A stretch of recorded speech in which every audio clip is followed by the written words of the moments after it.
Hey guys, y'all want to see how I did this same battery tap to an AFRI? AFRI? This model right here, the 2001A, right there. Well, it's got a 39 amp hour, 51.2 battery. It was easy. It's really fast. But it's a little dangerous. You know, watch the video.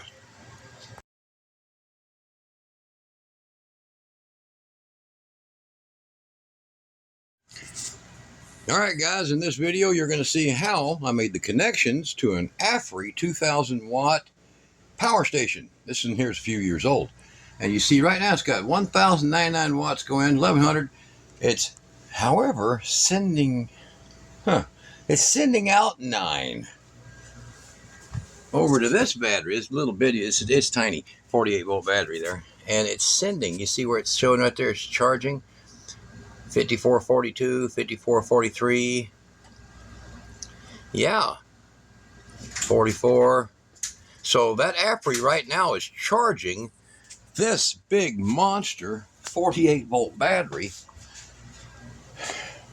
from it.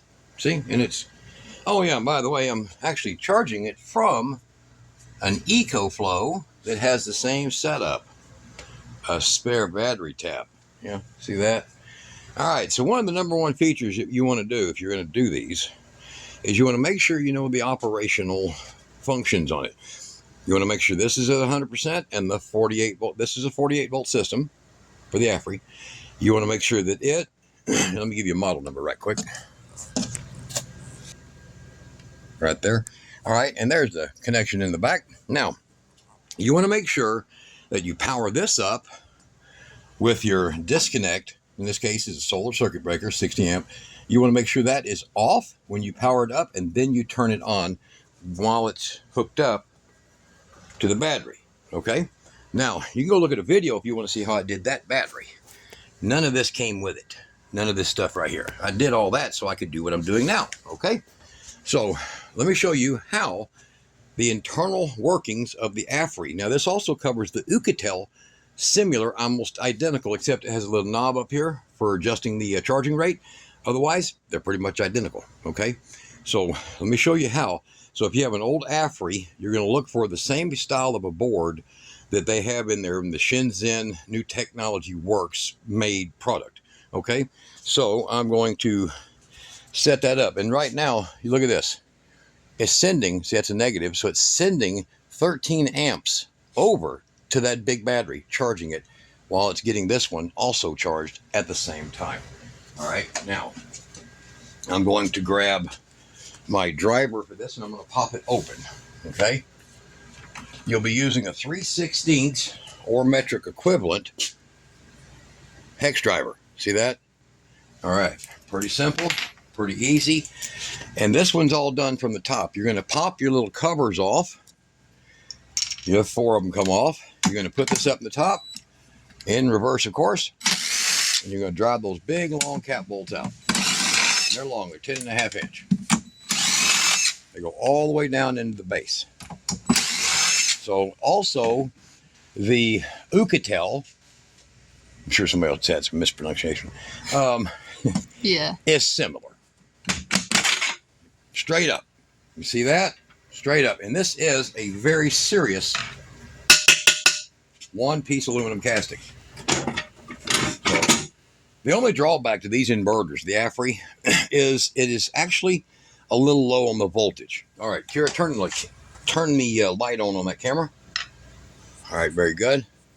Now, I did mine at a side angle. That is an XT90. Okay, it's an XT90, I believe, female fitting. So it'll look like this one over here. That's what I put in. You see? Has a little plastic cover. Now, I would recommend, get over here again, that when you do yours, that you mount it vertically. Okay? It's a very tight fit. And there's enough space right here to go that way or that way, but you have to be very careful what you're doing. Okay?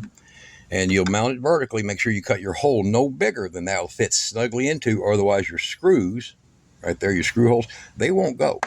So don't put it as low as mine, because I almost got in contact with that little fan. There's a little tiny fan that's right there on the charge controller. You see it? See how close I am? Oof, right there. All right, so that is a little fan right there. There's another one right over here. You see it? Right there. Boom. All right. Stay away from the fans. I did come very close. But the Ucatel is slightly different with a slightly more compact unit like that, and I didn't even think about it. I just took the same measurements I used and did it. But my suggestion is just do a vertical like that. Just do your vertical. All right, you're going to have to use, you can allow yourself to use 10 gauge on this little tiny pigtail right here, but my absolute 100% recommendation is 8 gauge. So I will grab the fitting here, and I will show you. You can, if you have a hot enough, soldering iron, you can get 8 gauge, and I'm going to show you that, to go into this. So you want a soldering iron like this Weller right here. You see that? 260 watt. You want one that has that. And don't forget, when you pull the trigger, the first setting is the hottest, second setting is cooler, okay?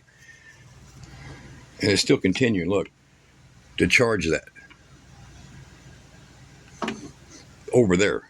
Mm-hmm. So here, let me give you that. And I'm using the 10 gauge cutting right here, but I'm just barely doing it because you want to use the tinned. That's real copper, guys. I've seen people make complaints like, that's aluminum. No, it's not. It's real copper. So the Bentec Go copper, the link I'll put below the video is to that. So you'll see it does fit. See?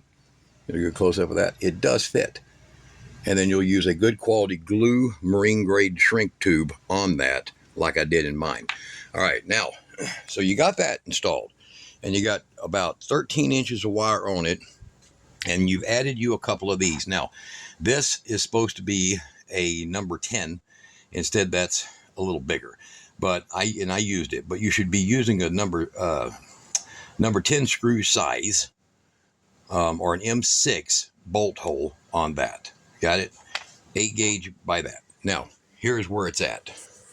Here's your 2 terminals right here. So let's get in here and I'll try to give them some more light here. All right, so right straight down there, there's a little sticker that says if it gets wet, it's, your warranty's bad. Well, from the camera facing down, you'll see there's the black wire going down and the red wire. You see it? That'll be the negative and the positive, and it's 51.2 volts, so it's a 48 volt system. Now, it will charge all the way to 57.4, but that's what you want. Now, the hard part is getting, because the depth here, let me get, I'll just use this. The depth down in there is about, looks like 3.5 inches down. So the hard part is getting a good qualified magnetic screwdriver. Now, if you do not have one, I'll show you a little trick, okay? The best thing that you want to do is you want to get you really good quality. Ceramic magnets work better than neodymium, okay? You want to get you really good quality like that. You see all the little scratch marks on it? That's me magnetizing my screwdrivers. Just like that. Oh, don't go this way. Grab, go this way. Do not flip the magnet afterwards. Keep it the same way every time. Now, you'll see here, you have a fully magnetized screwdriver. See? It takes about 15 strikes to do that, and you can get these at Harbor Freight for about 99 cents for a 2-pack, okay? Now, that's off of there. If you cannot get one magnetized, or you can get a long one like this stuff, you can just stick it on there like that, put you a piece of tape around it so it don't fall off in your machine, and then once again, I never even put a magnet on this one before it's not magnetized. But look at this. And you have to have this. Seriously have to have that. Or when you reach down inside of here, going down that deep around all that electrical, you're going to drop the screw. It's going to fall off. You need to be able to put it back on there and it stand on good to line up those where they go and put that in there with the way I did this right in here. You need to be able to line that up with the screw on the tip to be able to drop it down in there without losing it. Okay, now this one here, when you power it off, so you want it like that. So this one here, when you power it off, the battery, those two outlets, those two terminals, they're dead.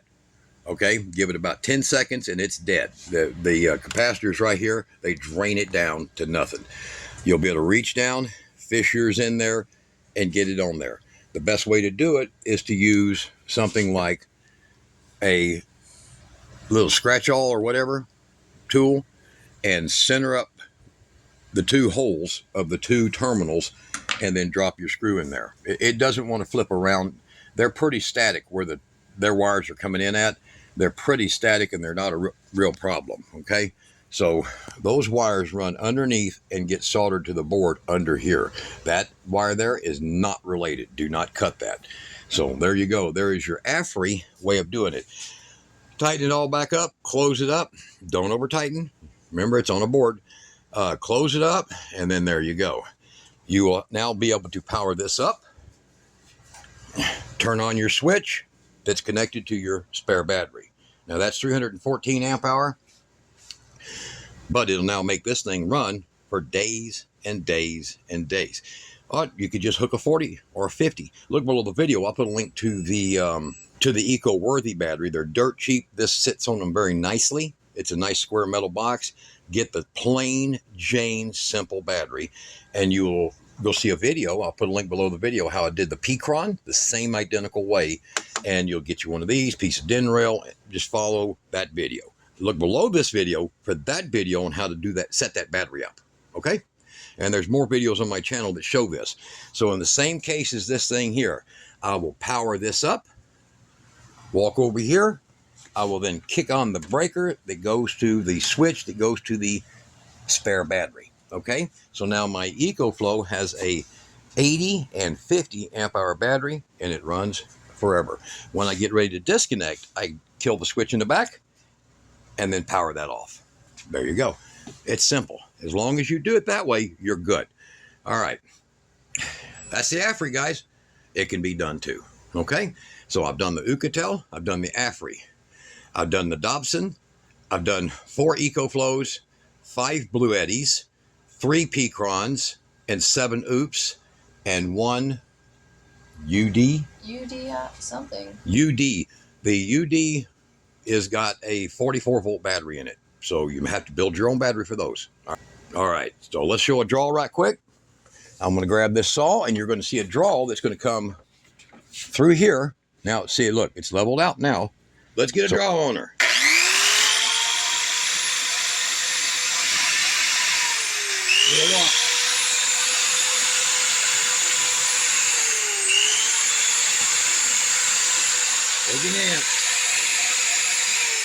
And as you'll notice, there's no negative sign, so it's pulling that power from the big battery. All right, guys. You can do it. Be safe.